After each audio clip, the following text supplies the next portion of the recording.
still like, if I start choking, You're good. Steven's having a slight emergency right now, so he's trying to yeah, I die. just choked on a piece of fruit. So that's about how my day is going. My day has started off terrible, bro. So it's like But it's common knowledge that I don't particularly like my job so much, and all right. I could talk about that forever, but I had to go in this morning, so I had to wake up at like I don't know, like 5:30 a.m. on a Saturday and go into work.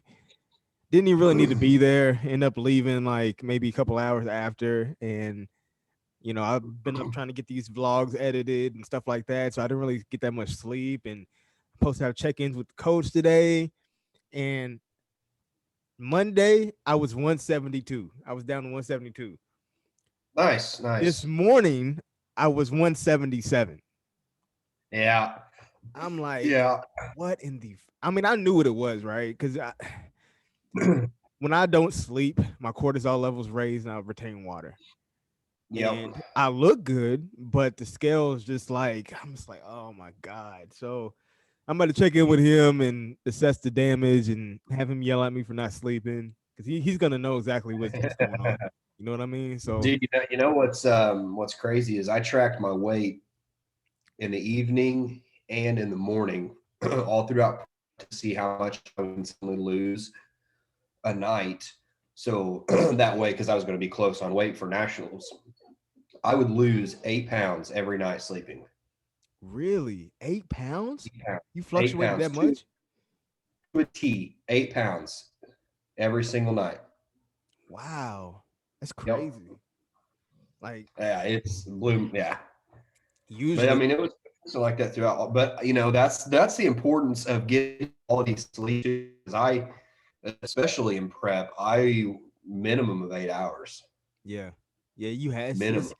it's so important, man, and that was partially the reason for my failed attempt at Junior USA's is because that night, like, why the girlfriend, my girlfriend I was dating at the time, I was like, can you please like cook my meals for me so we can get on the road like at midnight, and it's kind of like it's a straight shot, it won't be as much traffic. So I get home from work around 7 or 8, and I'm thinking everything's fine. I come home, none of my meals are like made, and it's like, oh my gosh. So then like I stayed up like trying to make my meals, and I did not end up going to bed till like midnight, and then I lay down for an hour, and then we drove like umpteen hours to South Carolina. You know what I mean? And I think that had a lot to do with it because like I was like frantic trying to figure out like why I was holding so much water and I didn't look. Cause I mean, just a couple weeks earlier, I brought my best package to date to the Kentucky Muscle. So I was like, dude, what the hell's going on? And like everything I tried just didn't work. But now I know, you know what I'm saying? Like it was because of lack of sleep. I mean, I probably had a Yep. little bit of nerves, but I feel like it's more of lack of sleep than anything. So Yeah, it's yeah. it's Plays it's a something that huge, yeah, huge role. it's terrible, man. I'm just like, golly. So now going forward, I'm definitely gonna try to crack down and get an adequate amount of sleep. But I did something earlier, and I'm just kind of like, damn, dude. Let me get this off my screen. Hopefully it don't. All right, cool. So I googled our names, right? So Okay. I typed in bodybuilder Stephen Holt, bodybuilder Larry Hill. You're more popular than me, like hella popular. Really? Have you ever Googled? Hey, and I guess what? I figured out how to screen share, so we're gonna do this for the first time. Oh Hold on. shoot. Yeah, Okay. yeah. So I've been waiting to do this. So hopefully you can see it in a second once my freaking screen loads. But yeah. So I was just curious, man. Like, cause what made me think of this is one time I was at a job working or something, and I was trying Yeah. to explain to people what I do, like as far as bodybuilding, and Okay. they're like, let me Google you, and I was like, what? And they Googled me, and I came up. I was like, this crazy. So I Googled your name. I'm typing with one hand because my setup right now is kind of ghetto. So please excuse me. And then you go to images. Look at this man, ladies and gentlemen. He's everywhere. He is everywhere. Look at that. Whole front Oh shit! row. Yeah. Look at that. I'll be darned. This man is a freaking animal. Look at that. Look at the conditioning. Look at that quad separation. That's insane. That was North Americans 2019. That got me 11th place. What? No. Yep, 11th. 11th. How? Well, no, I know North Uh Americans is hella competitive, but damn, like that's insane. Like that is yeah, insane. that was okay. So fun fact, that prep, so I did the picture on the far top left, This one, that one was the first show, August 3rd. I got that. That's from the hometown newspaper there. So I did a show, the Indianapolis Championships, August 3rd, and then I did the Indiana State Championships, August 18th, 17th or 18th, and then went to North Americans, August 31st. 3 shows, 1 month. Stupid. man, Stupid. that is impressive though, man. That's crazy. Yeah, it was. That was. I don't ever recommend anybody doing 3 shows in 1 month. And to anybody who listened to the podcast last time, we're talking about vacuums. This is what I mean. Like that's insane. And like the great thing about the vacuum is even if you do not have necessarily the smallest waist or the smallest taper, that will help accentuate, what you do have. Because right here you see his waist goes to literally nothing. His quads are sweeping. You know what I mean? His front double bicep, you see his lats are popping out. So like if you were to like look at his silhouette, like I wish you could see more of his shadow, it would literally be an X frame. You know what I mean? So this and this is kind of a thing with me, right? So I feel like there's a lot of people who will try to cut weight or trying to fit into classic. To me, classic is a look. You know what I mean? Like this Yeah. is a classic Yeah. look. This is a classic physique, right? Um, and I think that that's kind of my question to the judges is like I feel like it's so like opinionated on what classic really is. They judge it like I mean, yeah, you would judge it like bodybuilding to a certain degree, but I feel like it's a look too. I feel like it's you have to structurally have a classic look. And I think A they haven't classic put that look, together yet. a classic look, and then also classic posing too. I mean, that's Yeah. you have to Yep. pose to be a classic person, Yep. be a Yep. classic. 100%. It's the reason why I've been practicing a vacuum. You know what I mean? Because it's a very, very, Yeah. very classic pose. But I noticed the leaner. Do you feel like the leaner you get, the easier it is for you, or do you just feel like it doesn't really make a difference to you? The deeper it gets, the Yeah. leaner I get. Okay. Good. That yeah, All but right. I can still. I mean, even at my heaviest last off season, I was like 206, and I could still at 200 pounds. But it's a lot easier when I'm 175 there. Did it feel like? Does it feel like it hurts more like when you're heavier? Like does it feel like you're like? Yeah, I feel like yeah, my because you can't internal breathe. organs were like, yeah. I'm just like, oh my god. Like I was trying to do it like in the off Yeah, I'm season. trying to suck in 3 cookies and a full cheese pizza in my whole stomach. Yeah, it's crazy. All right, so let's look at my Let's little see what you got. lame ass. I'm like, damn, man. Now Yeah, Google just like wait till this year though. You're gonna be all over Google. so it's crazy. It's got my first show on here. So for those of you who are Oh shoot. like, is this the same person? Where's his hair at? So what had happened was I cut my hair like 4 years ago, right? I grew it for 7 years. I cut it. And I'm in the gym one day with a friend of mine. And I was like, man, sometimes I wish I didn't cut my hair. He's like, well, they can reattach it. I was like, what? He's like, yeah, they can reattach it. I'm like, how? How is this possible? He's like, you literally grow your hair out like a fro, just like you're about to start locks all over again. And then they do a crocheting method with your locks and your hair. And you know what I'm saying? Huh. It'll lock back together. I was like, really? So I literally scoured the internet and found this woman in Indianapolis. And sure enough, like she's like, yeah, I can do it for sure. And I got him reattached. So that's what happened. You know what I mean? Because this is literally a year and a half ago, almost 2 years ago now at Junior USA's. So let's take a look at this. We were talking about this earlier. I mean, oh shit, it's like an actual video. I don't know how it's gonna work, but you can see like right here, like I mean, I'm not really flexing or nothing like that, but I had a film of water, and that's what I was telling you about Yeah, earlier. Like I was trying to get out, I had a film of water, but it's so crazy how like when you look at yourself, then I'm like, I look like shit. But now looking at myself, like obviously I needed to be more, get that film of water off. But I'm like, damn, I was really fucking full. Um, dude, your physique has always impressed me like so much, especially your triceps. My goodness, like let's go. What do you do? Like, how do you get those triceps so big? be honest, man, like it was really just I think it's partially genetic.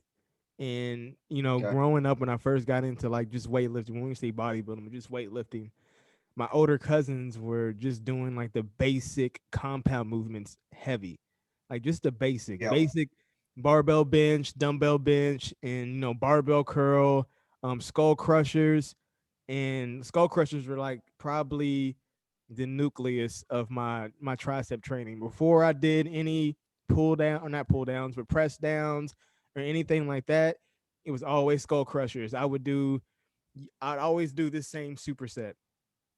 I would do close grip, or I'm sorry, skull crushers, and I would go straight into close grip bench press. I was like bread and butter. Like I always did that. And then Okay. just over time, and so quick story, real quick. This is like 16-year-old me, 15-year-old me. Before I'd gone to my first gym, and my cousin went to the penitentiary. And when he came back, like it was like the stereotypical, like he was huge, like he was so freaking big. And I'm like, what in the hell were you doing in there? And he's like, man, Right. I was doing push-ups. He's like, I did 1,000 push-ups a day, sets of 50 to 75, and he's like, I did 500 chin-ups a day, sets of 25. So I did that every single day for a summer. Every day I did that. And then he also said Yeah. he ate like peanut butter every day, like raw peanut butter just with a spoon. I don't do that, Oh yeah. but I did that every day as No. well. And just like doing like just the basic movements and calisthenics, I got somewhat of a frame. And then like my parents saw that I was consistent with it, so they actually got me a weight bench for Christmas and like a universal machine that had like it's called a butterfly. You put your arms like Yeah. this, and Yeah. Yeah. yeah, I had a lat pull down. I even had a preacher curl cable and all that. So then like I never left the basement, and like that was like, yeah, when I was around 14, 15. And then I remember I went to my first gym in New Albany, Indiana. It was a hardcore. It was like the factory back in the day. Yeah. Like, and I remember like I was benching and like I tried to do like the bar and like a 25-pound plate on each side. And it was like it damn near crushed me. So I got up. I left the weight on there. This is a key. Everybody listen to this. This is how it used to be back in the day. So I went to the next machine or whatever, but I left my plate on the one before. I had like this 260-pound guy standing over me. It was like, "Are you done with that piece of equipment?" I'm like, "Yes, sir." He goes, "Go put your fucking weight back right now." And I was like, "I'm sorry. Like I'm really sorry. I was so just like I felt like a piece of me just died when he said it to me. Like I was like, "Oh my god." But that's how it was back in the day. It was about gym etiquette. You know what I mean? And that's something that I feel is just not apparent in gyms anymore. But anyway, I say That's a all that. good topic. Yeah, That's a good topic for us is gym etiquette. yeah. Let me get out of here. I'm tired of looking at myself. But oh, look at this. Hey, there we go. Yeah, it popped up. Boom. This was my first show as a natty, by the way. Um, that's a You always have terrible, big quad. terrible angle, but that was, and this was junior nationals. This was when I won my first overall. Um, yep, Evansville. Yep, Southern Okay. Indiana Classic, and then that's Junior USA. But anyway, I can get off here. Nice. But yeah, so I wanted to show you that. I'm like, sometimes we don't view ourselves the way other people do. And it was pretty cool when I pulled that up. I was like, man, Hey, baby. Had a guess for a quick second. oh, you're good. You're good. Kid have popped in the door.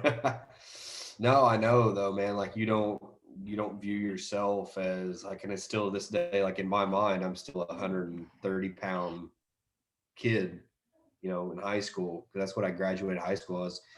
I haven't got much taller, 5'6", but you know, graduated high school 130 pounds and just was scrawny. I was always super strong, but just man, I just was tiny. And I think, you know, that stems, you know, bodybuilders for the most part. You've got a few select people who were big growing up and just had natural. Like I remember, I've seen pictures of Cutler when he was in high school, and he was like a freak in high Oh school. yeah. But a lot of bodybuilders start off very, very small. And I think that's where we get our motivation to keep pushing is, you know, whether it be you got picked on in school or, you know, you had this go on, somebody stole your lunch money. I don't know if that goes on anymore or not, but you know, whatever it is we all have that internal somebody somewhere down our line told us that we were small, we would never be anything. You know, we may have been good at sports, we may have not been, but you know, when you take the heart, that's what pushes us to Mm-hmm. do what we do every single day in the gym with the diet, you know, this and that. It doesn't take just inhumane levels of skill or talent. It just takes a lot of dedication, a lot of willpower. And I think that's why a lot of us started off with such a very small background. I'm gonna like next episode. I'm going to put something together where I can show you before, like when I first met you, and now. Then I'm gonna do something for me too, so people can see like what we're talking about. Because you Yeah, and I like both are very thin. We're around the same height. I'm like 5'6.5" or some shit. yeah, I say 5'7", but I'm really like 5'6.5". But you know yeah. what I I'm mean. 6 foot. But here's a question that I have for you, because I want to know for myself, and I'm sure you know whoever is listening to this or watching this can get something from it as well. You're 5'6", and you said you got up to 206 pounds in off season. What did your off season diet consist of? Oh shoot. Oh, okay. So I'd wake up, I'd have four English muffins in the morning, have three whole eggs, 250 grams of egg whites, and then meal two is was generally like 8 ounces of steak, 200 grams of rice. Meal three would be 8 ounce chicken, 250 grams of rice. Meal four, which would be meal four, is last meal of the day, and we would do like a couple scoops away and maybe some oatmeal, some peanut butter, and then but pre meal, and even right now, this is what I do. I do a big Costco muffin. Like if you've never been to Costco, like off, I'm this podcast is now sponsored by Costco because Costco is a bodybuilder's best friend. Their freaking muffins are this big, 77 Really? carbs, 38 grams of fat.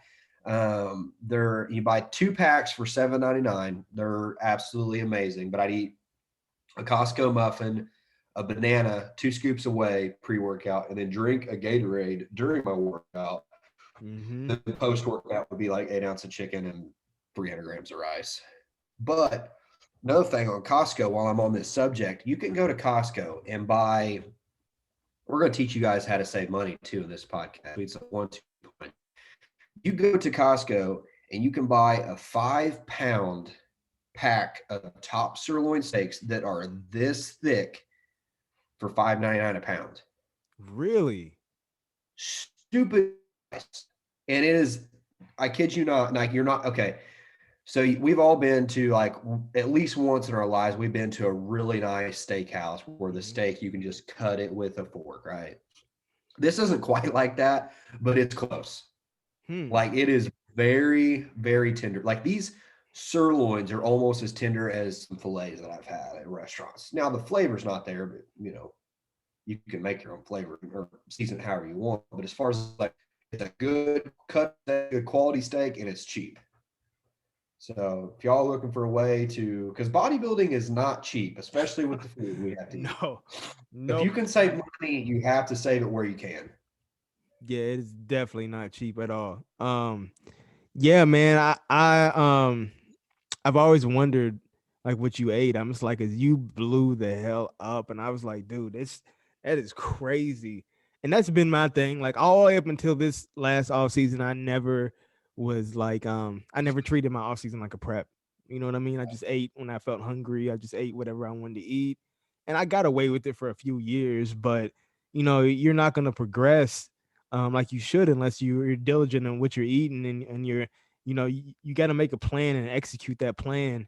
You know what I mean, to be able to reap the benefit of it. When it comes time to diet down for pre-contest, and that's how you've been successful. That's how majority of the bodybuilders that we follow are successful, is because when it's in the off season, they stick to a plan. So like what? So how did you schedule your cheat days? Like what did that look like?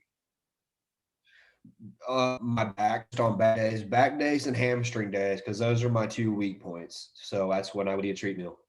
Mm, Just swap out the post meal with it. And I kind of, even now, I do two cheats a week, and I like to do one of them a little cleaner, like a Qdoba or sushi, and mm. then have one really dirty cheat a week, like where I go maybe have like Five Guys, have a burger, some fries, maybe have a milkshake. Nothing too crazy, but at least one of the cheat meals a week have it a little bit dirty. I love Five Guys, man. Like I feel like it's like a bodybuilder's like dream. Like it's so Oh, freaking good. Like I could eat I could eat there like every day.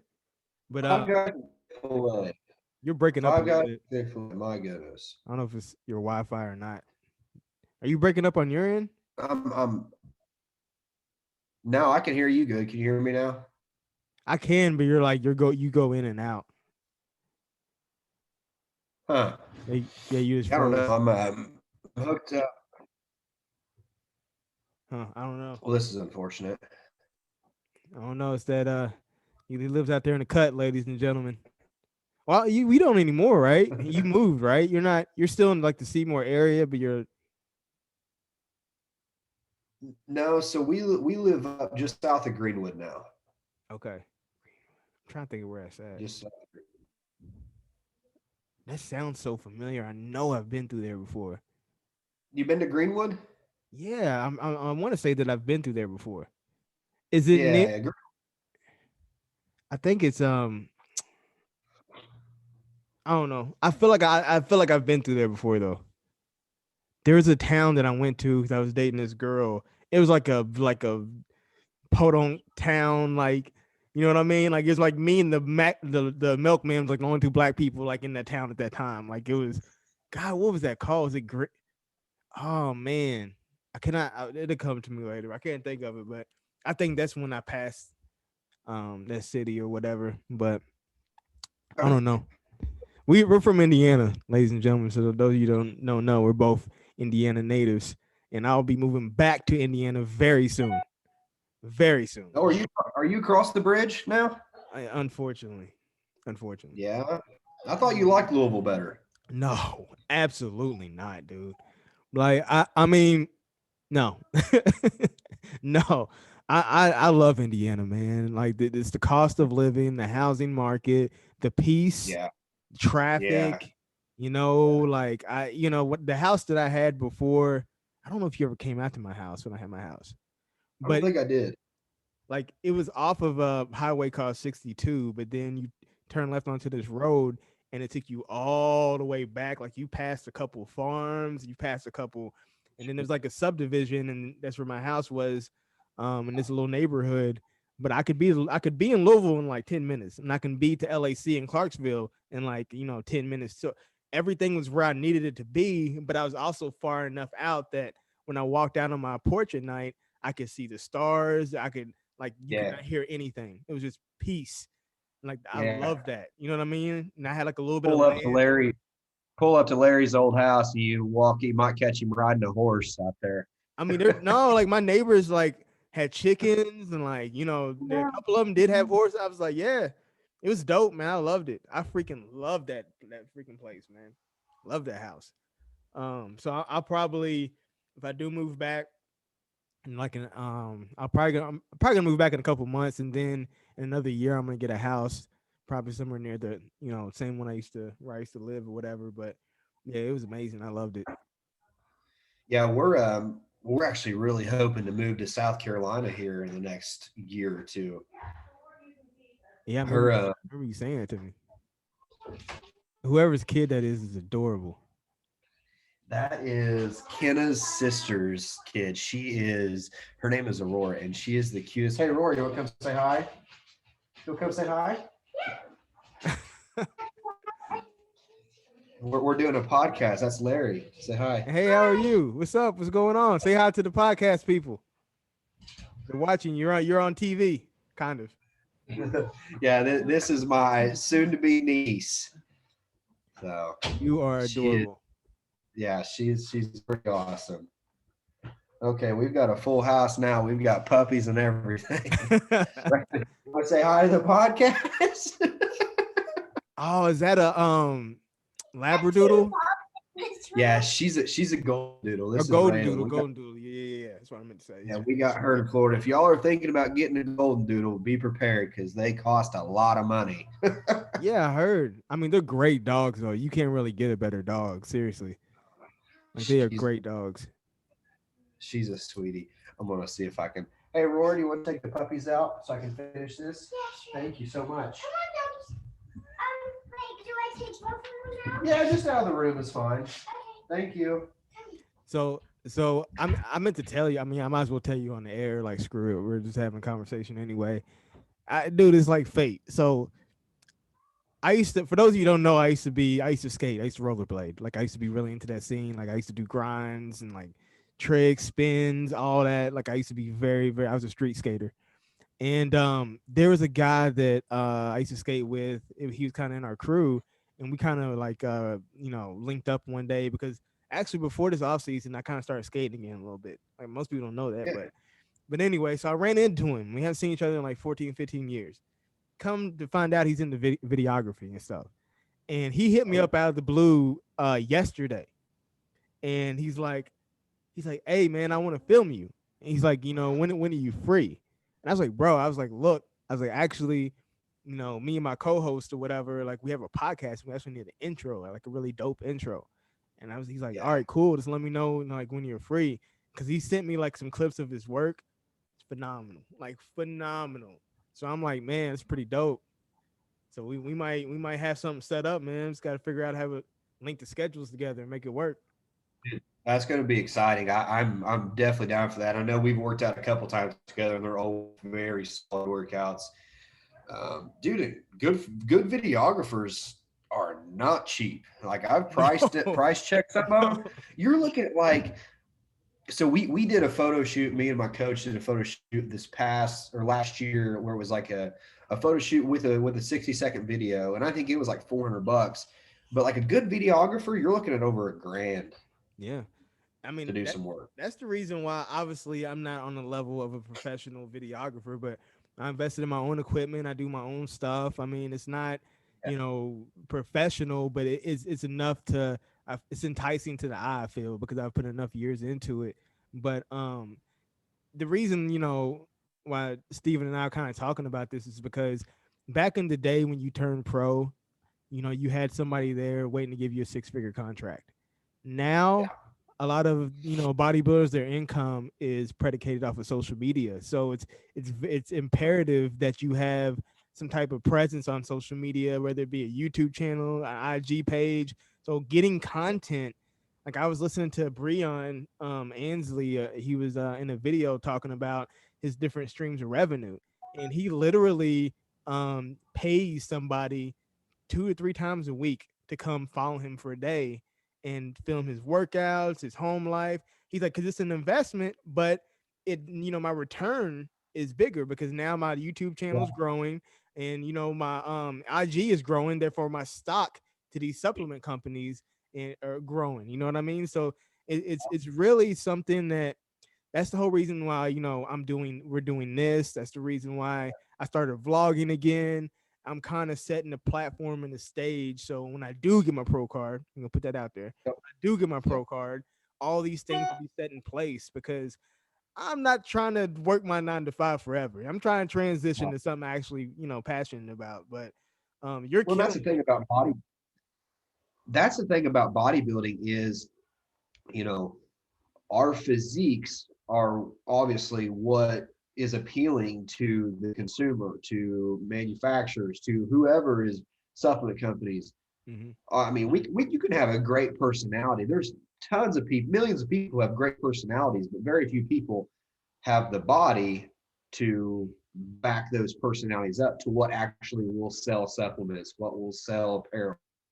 So as a bodybuilder, I mean, people, the whole stereotypical, just a bunch of juice heads or whatever people call us, just being dumb as a box of rocks, is couldn't be further from the truth, Hmm. because the smart ones figure out how to monetize Yes, themselves, hundred and percent. we figure out Hmm. what our strong suits are. And Yep. I mean, it's no different than Elon Musk, building cars and making money. He found out what he was good at and capitalized on it. And so, we all do the same thing, at least the smart ones do. And like you said, you set yourself up, you're paying it forward. You're doing the blogs, doing the podcast, doing the IG, day in the Yeah. lives. Yeah. What do I, because, traditionally speaking, you and I, sorry, I got some congestion stuff going on. You and I know pretty well. It's like, okay, well, it's pretty normal just to eat 6 times a day or to eat 4,000 calories in the off season. We go to the gym and we know how to train like it's the back of our hand. But there's a lot of people out there who don't know, who would love to have even a fraction of what we know. So that's like, we put it out there for people to see, like, okay, well, they're doing this or they're doing that. And Yeah. not great. It's not one size fits all, but a lot of it is pretty a universal fit. Yeah. Yeah. Our training 100%. styles can be applicable to other people, and it doesn't all have to fit in one glove. No, 100%. And I made a video on my IG page the other day, and it was in reference to like a lot of people who are new coming into the sport, and you have a stereotypical I win a mediocre show, so now I'm a coach type of thing, and I watched it, that video you posted too. I love yeah, it. yeah, and it's like it's one of those things where part of me's annoyed, but at the same time I've been there. But it's like if you put your thinking cap on and your consumer cap on, you go to you. You might have a great physique, that's cool, but I don't know you, bro. Like, who are you? There's a gajillion people on IG posting curls, posting all this. Like, but how do I know that you're a for authority in that space? Like, I don't. That's the reason why it's so imperative to give value. Like, this give, give, give. Like, I may or may not be coaching sometime in the near future. I'm gonna put that out there. But Yeah. between now and then, I'm just gonna flood the market with value, how tos. I've already put Yes. one video up that was, in relation to Tiger Balm. That if it's try to find a cream that's 11% menthol, and you put that on the area if you have tendonitis or if you have an impingement in your shoulder, it brings blood to that area. It not only warms that area up, but it also helps. It starts the repair process. So it's like little tidbits like this that you and I would figure out along the way in our journey of being bodybuilders. At the average Yeah. person, like, oh, okay, cool. Let me try that. Like this, give, Yeah. give, give, give, give, and it's gonna come back at some point. You know what I mean? Oh Like, yeah. And I'm nowhere even close to the smartest person that's same, yeah, talk on any subject. But when you've been around for even a few years as a competitive bodybuilder, you start to figure out things that are like, huh, I wish I would have known this when I first started. So right, now I'm 5, 6, 7 years into it, and I was right. like, huh, I wish I would have been doing the stuff I'm doing now back when I first started, because I would have been a lot further ahead now. What do you think But is like the biggest thing that if you could go back and do it all over again, you would have done differently? consistency, Really? You? yeah, with diets and stuff like that, and I guess just knowledge of training. Yeah. Because if I would have known how to train properly when I first started, I would be on the Olympia stage right now, because of how much my just training and consistency in the diet has been on point in the last couple years. If I would have applied what I knew now back in high school, yeah, there's no doubt I would have been, What, much further ahead.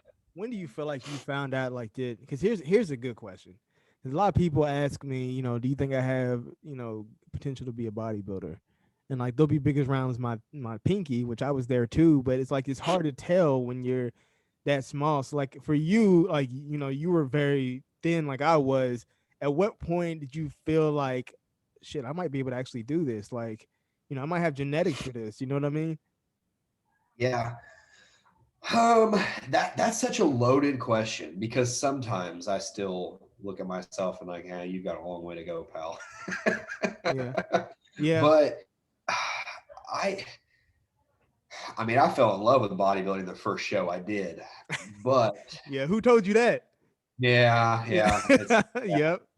yeah, you were right. But the thing of it is I believed you too. Maybe you just spoke it into his existence for me. Yep. Yep. But when did I?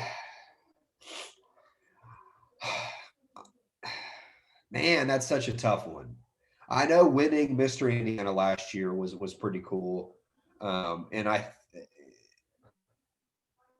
felt like when I won that when I first won my first overall, I was like, okay, maybe, and that's when I was starting to get attention from the judges and other pro bodybuilders, and I had a lot of people reach out to me after that show and said, "You've got what it takes.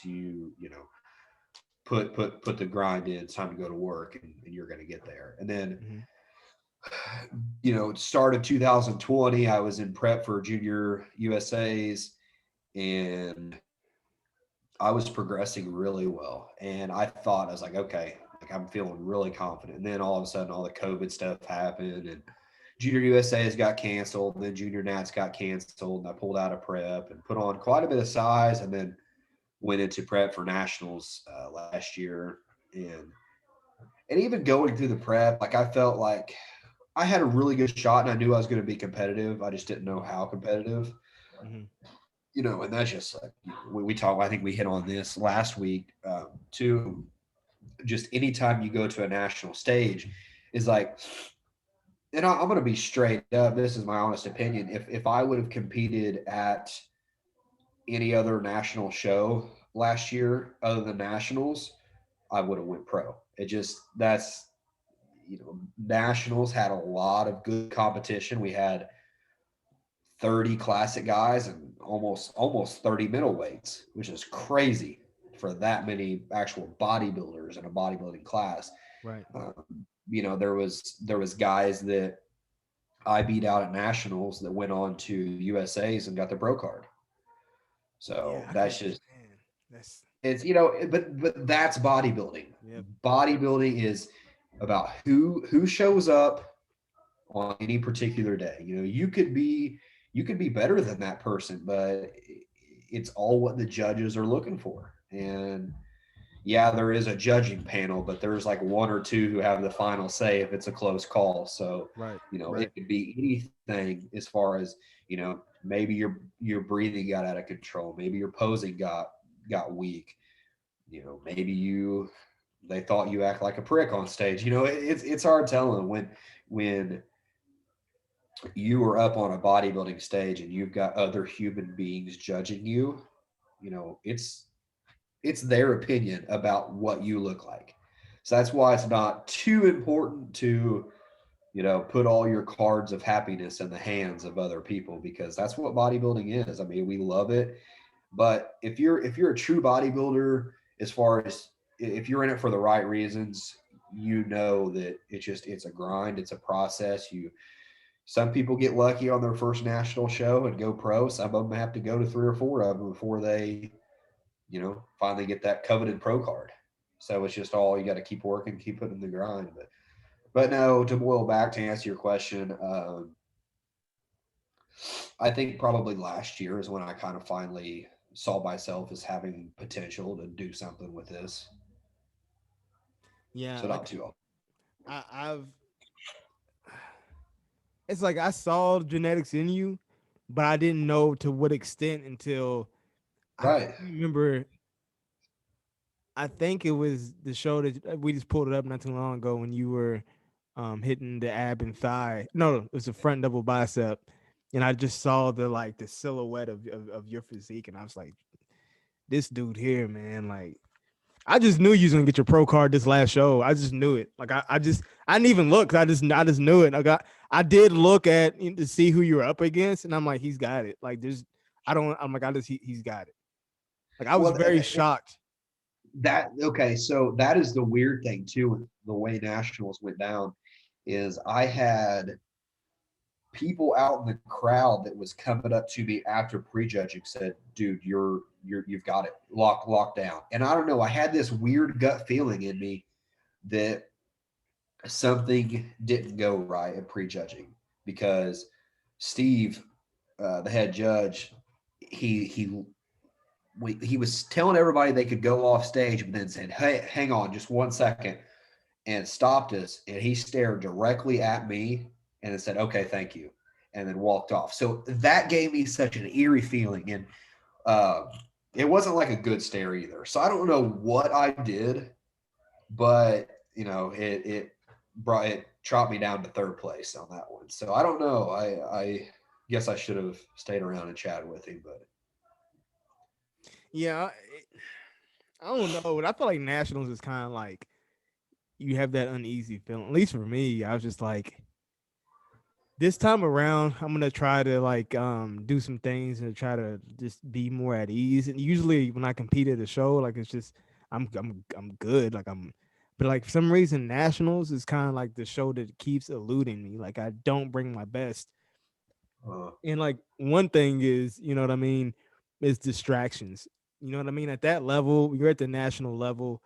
You need to have your shit together in your personal life. You need to have your shit together, just period, because you're at a national level. You know what I mean? It's like the equivalent to being D1 in basketball or football. Like you need to right. like, you know what I mean? You are a national level athlete. So it's one of those things where um you need to have every I dotted, every T crossed, because it comes down to sometimes a split decision, and you don't Yeah, want to be that person who's like, damn, if I would have did this. And that's one thing that you can rest assured when you compete. I know we all want to win, but there's something to be said about not leaving any stone unturned and giving your absolute best day in and day out in the gym, because then when you do compete and whatever the outcome is, you can rest assured that you gave it your all. You know what I yeah. mean? And I feel like that's something that I'm really trying to focus on this year. And yeah, I like working out, but I don't just force myself to go on the days that I don't want to go because of the stage.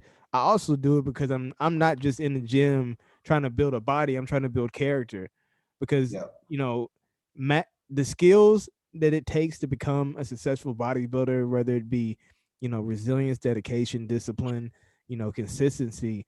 Those are tangible skills that can translate to all aspects of your life. And to be a great bodybuilder, I feel like you have to master those skills. By yeah, mastering those skills, the physique is just a side effect. But the bigger prize is those skills that you hone and master that you can use to start your own business, have a great relationship to your wife or your significant other, or, you can carry these things, to different aspects of your life. And to me, as I get older, that's what I really look at. So, when I force myself to get up out of bed to do these things, I also have that in the back of my mind as well. You know what I mean? So, I mean, you could speak to that as well. You know what I mean? Because I feel like bodybuilding has changed my life in that regard. Like, yeah, I was in the Marine Corps, and that showed me a lot of discipline and resilience and stuff like that. But bodybuilding has showed me so much. Like, oh my gosh, it's like it's insane. You know, like we had a there's conversation the other day. yeah. I mean, there's no greater investment than one that you make in yourself, Yeah, and 100%. that's so. Bodybuilding, health and fitness is not cheap. It's much cheaper to go get a cheeseburger from McDonald's off the dollar menu than it is to eat chicken and rice. But here's the thing that's not cheap is paying your medical bills when you're 80 because you've been obese for Exactly. 50 years. 100%. So, like, even if you take bodybuilding out of it, a good a good health regimen of exercise and diet, water intake, and supplements is something that everybody should be doing because it's just, it sounds like common sense to us, but we're the fattest nation in this country, so it's that there's something to be said, just to educate people in that aspect. But to go back on pushing yourself in the gym and not necessarily doing it for the stage, but to build a better mental physique. Um, when you're in the gym and you're fighting to get those last couple reps, that's where you're growing. You're growing on those last few just all out grind reps. Mm-hmm. And 90% of people in the gym, they're going to hit their 10 or 12 rep mark and they're just going to be like, oh, I'm done. Well, no, you're not done. You've still got about 3 reps left in your tank, but you just stopped. Well, okay, if you're thinking to yourself, oh, 3 reps, that ain't that big of a deal. Well, 3 reps, 6 workouts a week, 52 weeks in a year, 52 times 6, that's a lot of reps that add up over the course of a short period of time. Yep. And, if you have made the conscious decision to spend your valuable time out of your day to go into a gym and work out and sweat and I mean, let's just be honest. I mean, it's easier to sit on the couch and watch TV and eat ice cream. I mean, unless when you're first getting started, and I love going to the gym. I know you love going to the No, gym. That's the best part of my day. yeah. Like Yep. getting up 100%. and I mean it's a huge just like it's orgasmic being able to go to the Yeah. gym and Yep. lift weights. I mean, I'm just so blessed to be able to do that. But a lot of people don't have that attitude towards it, don't have that view. But so if you're going to spend your hard-earned time going to the gym, get the most out of it. Don't spend 10 minutes in between your sets scrolling through Instagram or talking to the person next to you, or the worst case scenario, finding a pretty girl in the gym and going interrupting her workout because you're a horny little 17-year-old. Hold on. Hold on. I'm gonna stop you right there. Dude, you're freaking me out because I was literally thinking about it. Hold on. So I'm gonna cut you off, but I had to say it before I forget it. I'm getting old. So I had a situation in the gym last night. So last night, right? And it was very it was very hard for me to keep my composure. Okay. So there was a young lady in the gym, and she had extraordinary assets, extraordinary. Like it was something that you would probably only see like on a Pixar film. Like it was like 3D animation, like just. So I'm like, all right, it's cool. You know what I mean? She happens to be on something that I need to use, but you know what? I'm gonna try to use something else. Like I'm trying to avoid her at all costs because I feel like it's creepy. It's my opinion. I feel like it's creepy to approach women in the gym. So I do a couple sets. She's like doing this huge giant set, like on the hyperextension, and she's doing curls and she keeps on rotating. So finally I was like, do you mind if I, work in with you? And she's like, no. So I was like, okay, so now we're working in together. And then like so I knew I was getting weak. So I'm wearing down Oh, each set. I'm wearing down, right? So now I'm on my third set and I walk over there and she's just now getting done with the hyperextension and going to her next one. I was like, man, you make that look too easy. Because I knew what that was going to do. So everybody listen to this. If you want to talk to a girl in the gym, I don't recommend that you do it, but if you do it, you have to have an icebreaker because you don't want to be creepy, right? So you make them laugh or you compliment them in a non-creepy way, like I did. Then that opens the flood. So that was just kind of throwing the reel, right? I just threw the reel out there to see if anything was gonna, she's gonna bite. So I said that, and she started laughing, and that was kind of that. And she's like, she made a remark, whatever, and that was that. But I was planting a seed. So then, because she was using a 25-pound plate, and I was just doing body weight. So then I came back around. I picked up that plate that she was using, and I started doing that too. And she was like, you make it look easier to me. And I was like, oh no. And then that kind of opened up a whole dialogue and conversation. Good. And so it's I don't know. I hope she watches the podcast. I'm gonna feel real stupid. But you know, there's a lot of kids that ask me, on my YouTube channel, like, how do you approach women in the gym? And if you should approach women in the gym. So I guess like I say yes, you can, but you just have to like be on alert and be cognizant of A, your surroundings, B, what they're actually doing. Like if they're in the middle of like dying in the gym, no, don't approach them. But if you make like a little cute remark or something and they kind of bite on it, then you start and they start conversating with you, then you entertain the conversation. But I think a lot of people are like super creepy, like in their approach to like talking to women in the gym. Super creepy, man. Like I see it firsthand, even not so much with Kenna, because Kenna is a gorgeous girl, and you know, I if I was single, she'd be the type of girl I was staring at. Not really, but yeah, she's absolutely gorgeous. But she's dealt with that too in the past, where people just kind of look at her, and in her owning businesses in the town that we work in, that's difficult too, with trying to actually get a workout in with people coming up and chatting and stuff like that. But she loves interacting with people. But we've kind of ventured into that subject as well. And her opinion of it is, uh, don't approach girls when they are working out. But her mindset is very similar to our mindset. When we go to the gym, we're there to work. Like we're Right. there to Yeah. grind out. Like Yeah. if you want to wait till after my workout and then, come say hi or come say this, that. She's like, that's one thing. But like the middle of my workout. But like So and I'm I was getting nervous for your story. I'm gonna call bullshit. I'm gonna tell you why. I'm gonna tell you why I'm gonna call bullshit. Okay. So we're Okay. gonna use Kenna since you're pretty much married to her, right? Okay. Say you and Kenna are not together, right? And you in there getting your swole on, you got your pump and everything. You know what I mean? You're feeling yourself. You're looking like a young Arnold in the mirror and everything like that. And then Kenna walks up to you and is just like making small talk and you know what I mean, like that. And you can tell that she's interested in you. Are you gonna swerve her? Yeah. See, that's my point. That is my point. That's a hard one. That's it. That's a hard one. That that's a loaded question because uh, well, if Kenna comes up and talks to me in the gym, I'm gonna drop whatever I'm doing because happy wife, happy life. No, you listen. You all have never talked, spoken, any of that. This is pre all that. Okay. Ah, shoot. Am I in prep or am I not?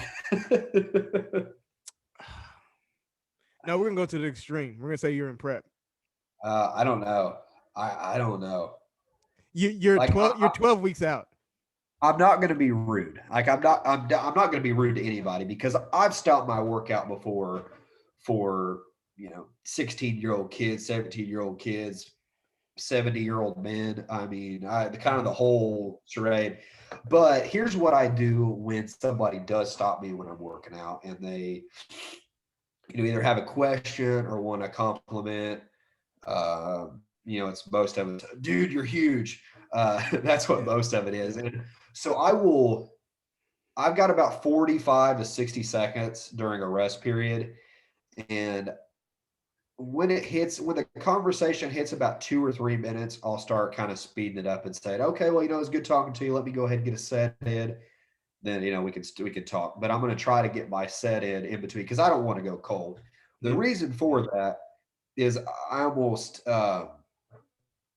tore my chest, my pec, doing that one time. I was waiting on a Mm. spotter on an incline bench, and he was going off to the other side of the gym and working out, and I was just kind of sitting there waiting. I mean, I think I had 3 plates on the bar. And I didn't want to do without a spotter.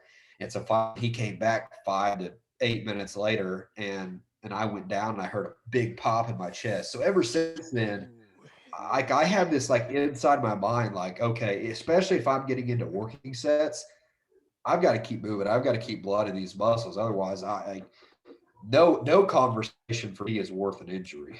No, no, no, no, no. You're absolutely. So I guess if it was me, like yourself, it depend on what, not only prep but what stage of prep I'm in. But Yeah. if it was a situation that I was in like the other day, and somebody like that approached me or whatever, and I'm very good at thinking on thinking like just off the top. So Yeah. I'm gonna make it quick, but I'm gonna make it count. You know what I mean? Yeah. So, Okay. That, I'm gonna think on on my feet or whatever, and I'll probably say something funny to make her laugh, like jokingly, but it's gonna be assertive. I'm gonna get the IG. You know what I yeah. mean?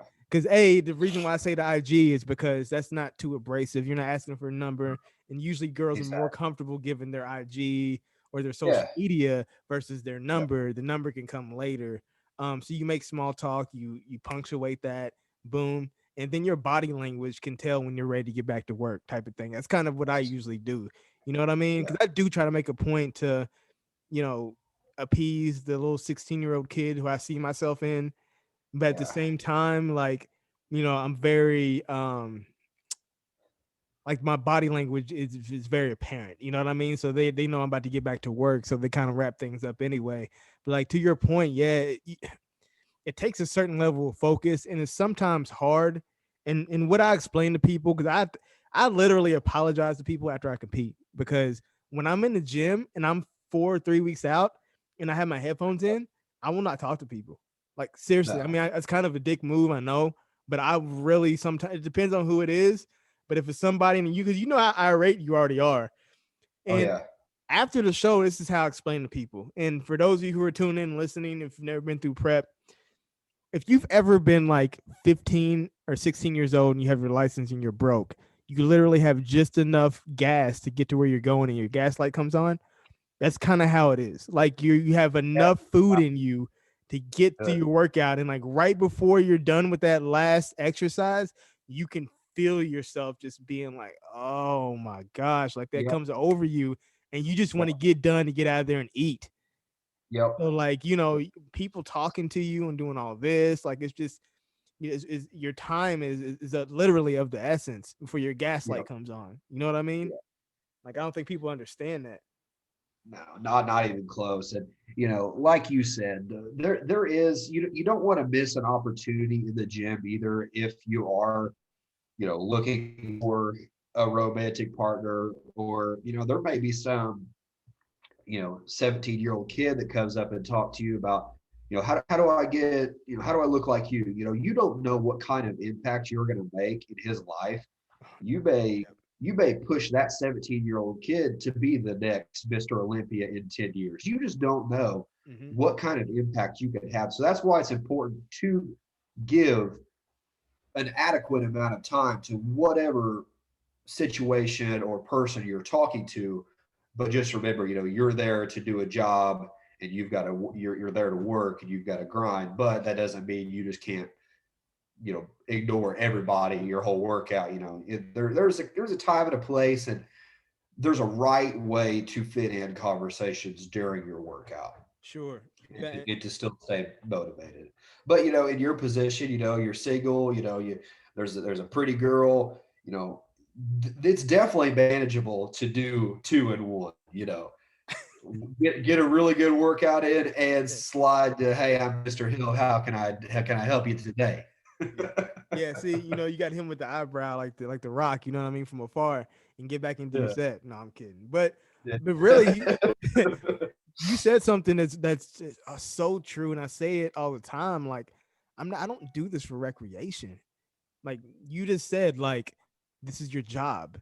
You know what I mean? Yeah. And this is what I want my job to ultimately be one day. Is I want Yeah. to be a content creator, bodybuilder. So Yeah. I'm not just doing this just to this for to be vain. I'm doing this for a possible career path or future. So it's like when I'm in the gym, I have that in the back of my mind. So, and I get that Yeah. people don't understand that. I get that, right? So that's the reason why I'm a little bit more lenient when people like approach me. Um, but it's a balancing act, right? It's definitely a balancing act for sure. But Yeah. No, I pretty much a nail on the head. Nail on the head there. Hey, real quick, I want to ask you, explain Your kingdom, transcend your kingdom. I want to know about that. Oh my gosh, that's a loaded question in itself. So it is taking many forms, ladies and gentlemen, but it's one of those things where transcend your kingdom is simply me passing my knowledge along based off of mistakes that I've made and experiences that I've had in my life. In this case, it's bodybuilding. You know what I mean? That's my true passion. And it's been the one consistent thing throughout the duration of my life.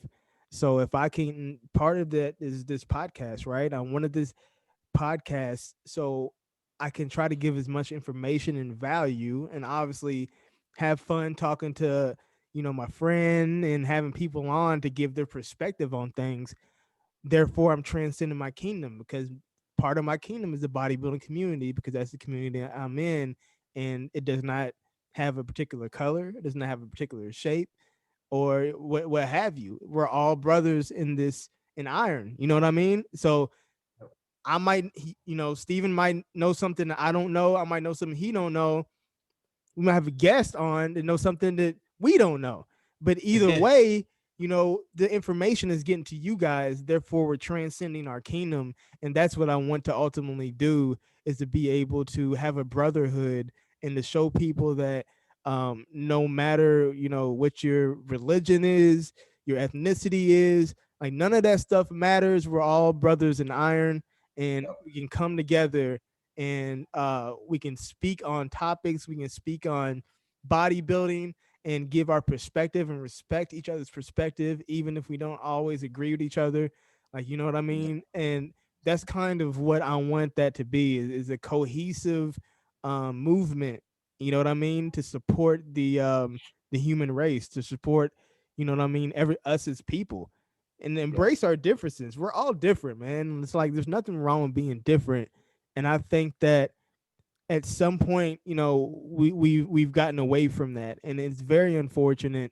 And with this podcast, I'm not trying to get too sentimental here, but I really want to be able to reach as many people as possible and help as many people as I possibly can. And my vessel so happens to be bodybuilding, and that's me staying true to myself. So it's kind of how this came in my mind to want to do this.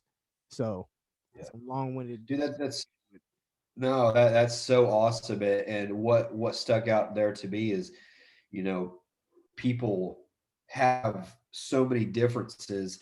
And even if you look at society today, it seems like we as a country have never been more divided, or at least that's what the media tries to tell us, that Mhm, you've got one side here and then one side here, and then those two sides should hate each other. mhm, But the thing of it is there's no clear picture on what the two sides are.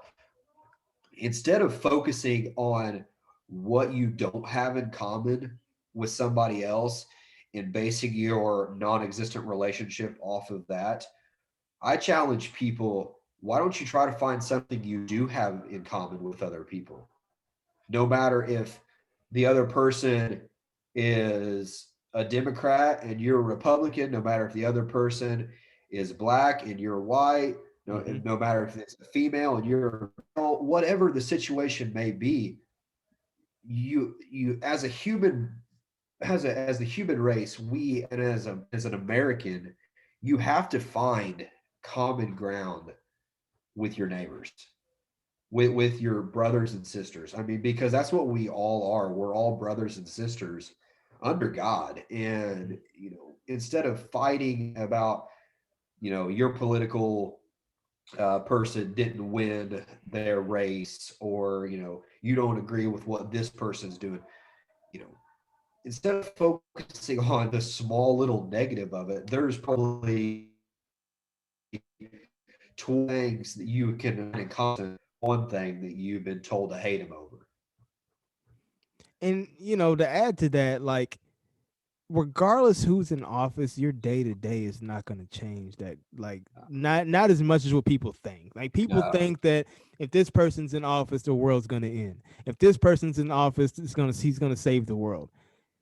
I'm telling you right now, is in any case, it's not going to happen. Like it's up to us as individuals to be the change that we want to see in Yeah. this world.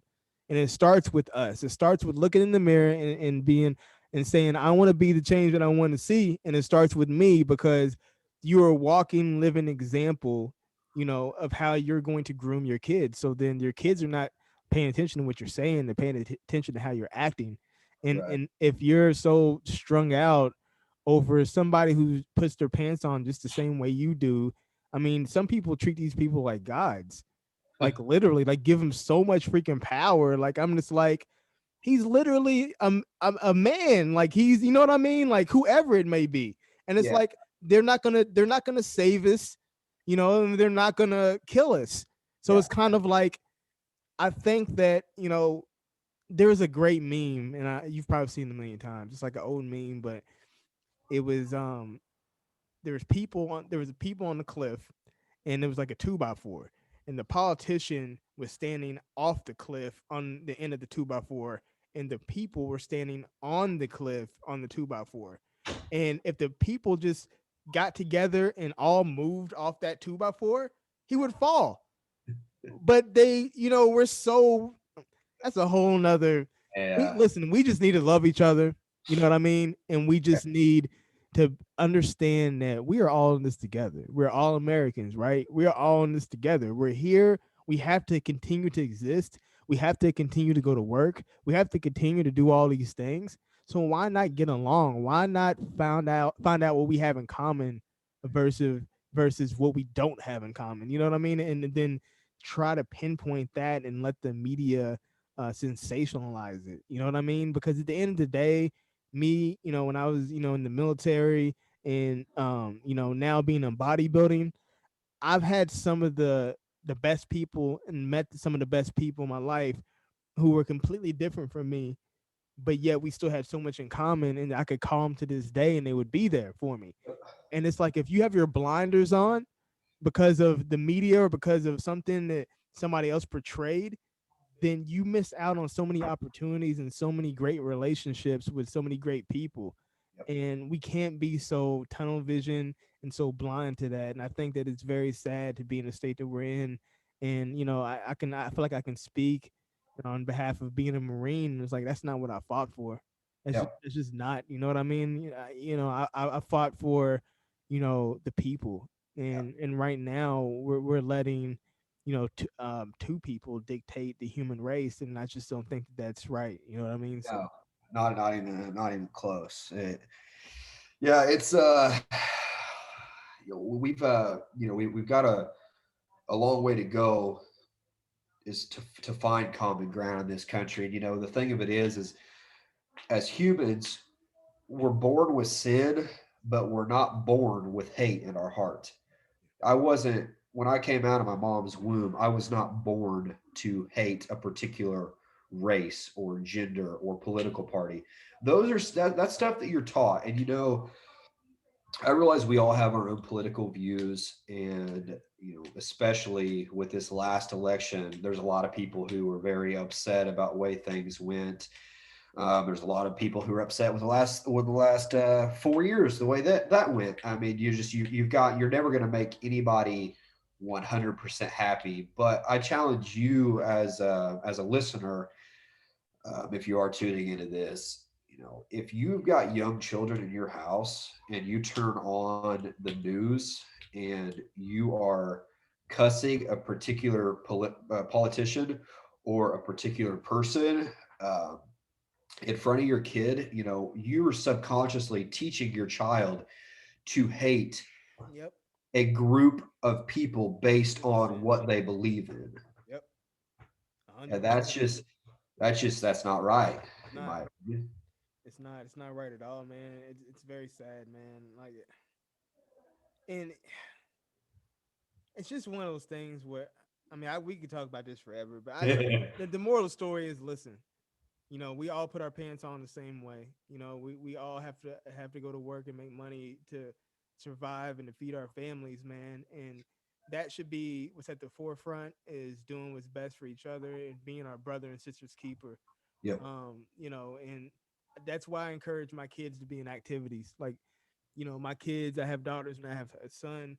and they're always active in sports activities because it not only gives them the concept of teamwork, they're working with people who don't look like them, they're working with people who from different backgrounds in them, but they're working with them for a common collective goal, and it helps them see that, you know what I mean. And I'm very open and honest with my kids. I don't bullshit them. Case in point, my son, his first season of football, he was very timid, and he's big. He's a big kid. Like big and me don't go together. First of all, especially when it comes to vertically, right? But somehow, like my son is 8 and he's past my shoulders. It's the craziest thing in Oh, the world. wow. Yeah, it's insane. So he's the biggest. He's one of the biggest people on his team, and he was on the defensive line, but he would not tackle anybody. Like he was just like, and at the end of the season, he's like, "Dad, I sucked." I was like, "Yeah, you did." And like most people will be like, "What?" I'm like, "Listen, you didn't practice. You didn't do your drills when you were at home. You know what I mean? Oh, You didn't give it 100%." And I said, "Listen, this world is not going to be forgiving to you. You have to work and earn for everything that you have. no. So could you be a great football player? Maybe you probably could. I don't know that. But one thing's for certain, if you give up, then you're gonna fail forever. So Nope. if you want to be great, then you need to get out there and earn that. And then sure enough, like he worked with his coaches. I mean, he was like staying late, like at practices. And that next season he got MVP. You Good for know, him. just Good for him. freaking I don't want to raise my kids with the participation award mentality and think Yep. that they're entitled to something that they haven't worked for. You know what I mean? Yeah. Um, And and, good and for you. Good for you as a parent. I mean, that's that yes, that takes a level of balls that a lot of parents don't have today. Is they just, oh, honey, it's okay. You'll get them next time. That mentality is a trickle down effect into you. Next thing you know, you've got a 25-year-old kid who doesn't know how to do anything in life and un- thinking like, well, man, uh, I deserve to make $150,000 a year, even though I don't know anything about life. Like that's where we're headed at as a country, and we need more parents like you who are going to be honest with their kids and say like, no, if you don't work for what you want in this life, you're not going to get very far. yeah, Nobody's man, coming to save you. Nobody's coming to just give you a handout and say it'll be okay. If you want to make something for yourself, you have to get out there and work for you're way more religious than I am. But there's one thing in the Bible that resonates with me very well, and it basically says, and you can correct me, paraphrasing: if you don't work, you don't eat. it. Yeah. Like if you live your life according to that, you know what I mean? In a time where I feel a lot of people our age have such a sense of entitlement, it just almost for those of us who go against the grit and really get down there and get dirty and work for what we earn only to hand it over. Like it's very and again, I don't want people think that I'm like some Republican or Democrat. I'm neither or. Right. You know, Right. I just, to me, this is just my opinion, and just this is how I live my life. And I was very spoiled growing up. I'll admit that. I was extremely spoiled by my mother. My dad, he was very hard. He was an Alabama country boy, freaking Billy, he'll go outside and build a whole shed in a day and drag me along type of individual. Yeah. Like I was not allowed to sleep in, even in the summer. If I didn't wake up when he did, then I had to go to work with him that day. I had to be out of the house at a certain, like my dad but my mom would always protect me from a lot of things, and her coddling me when I went to the Marine Corps, I was so like, oh my God, like it was like the worst. Yeah. Like I had to literally be broken down to be rebuilt again, and I had more of an appreciation for what my dad was attempting to do. He's like Yeah. trying to turn me into a man, you know what I'm saying? Yeah. And I now, obviously I'm 33 now, so I've seen a lot of the world, and I don't want that for my son. Like I'd rather be hard on them now, Yep. um, so they can be independent, law-abiding citizens who, what I'm saying, can go out and earn and get what they want to get. Because here's the thing, like life has shown me that things are not so impossible, like, within reason. Like you and I were like like barely 100 pounds soaking wet. Now look at us, we're national level competitive bodybuilders. Yeah, You know what I mean? We could have easily been like, there's no way, and that's too hard or that's too obtainable. But we didn't stop. We put our heads down, we grinded, and we got to where we're at. yeah. And if you have that type of outlook on life in general, like you'd be surprised what you can accomplish. And that's kind of what I'm trying to teach my kids, you know? So Dude, you gave me, I know we've got to wrap this up here soon, but you gave me a piece of advice several years ago, and it still sticks with me. And I'm probably going to screw it up saying it, even though it's a really simple saying, but you're never as good as people say you are, and you're never as yeah. bad as people say you Yep. are. Yep. That, dude, that is Yep. so real, too. Yep. Like, that Yep. is such a short phrase, but is such a broad statement. I Of mean, course. Yeah, absolutely. you're going to Absolutely. have people in this life that hype you up, and you can believe them and think you're better than everybody else, or you're going to have people that are going to tear you down in this life, and you can believe them and never make anything. So it's a happy medium where you've got to keep a level head, but also don't wind up with your head in the sand. Man. Well, guess what? I think we should end on that note because Yeah, that's a very positive note. It was a very good mentor of mine who actually said that to me, and I adopted it. But nice. um, yeah, so we've been, man, how long we been on now? An hour and 16 minutes. It There we flew go. by. All All right, man. It's good talking to you always, bro. right, dude. We will be having a guest on in a few days shortly. I'll keep you all posted on that. Excited To about be that. so be looking forward to that. We're both excited about that. So that will be coming soon. And we're gonna start posting on social media as well. As far as it's actually Steven's idea, but if you all have any questions, so Yeah, what I think I'm gonna do is I'm gonna like post like our little picture, and when I post that, that is kind of a signal to you all, and I'll put a caption to ask any questions that you might have for the podcast. yeah, We will answer the questions as well as we'll ask some of the questions to our guests, to kind of give it a little unique spin on it. But again, we're here to be informative, entertaining, and just kind of to be us. So anybody who wants to listen, hey, much love to you. You know what I mean? And we love all you all. We love anybody who supports the cause, what we're trying to do. So exactly. yeah, T Kingdom podcast. You Love it. got any words, bro? I just like always, I'm just very grateful of being able to do this with you. I think the world of you, and you're a brother always going to be, and I'm very honored that we're getting the opportunity to do this together. It's been a long time coming. Yep. Appreciate you, bro. But T Appreciate it. Kingdom, we're out. Signing off. All right, have a great day, man. You too, man.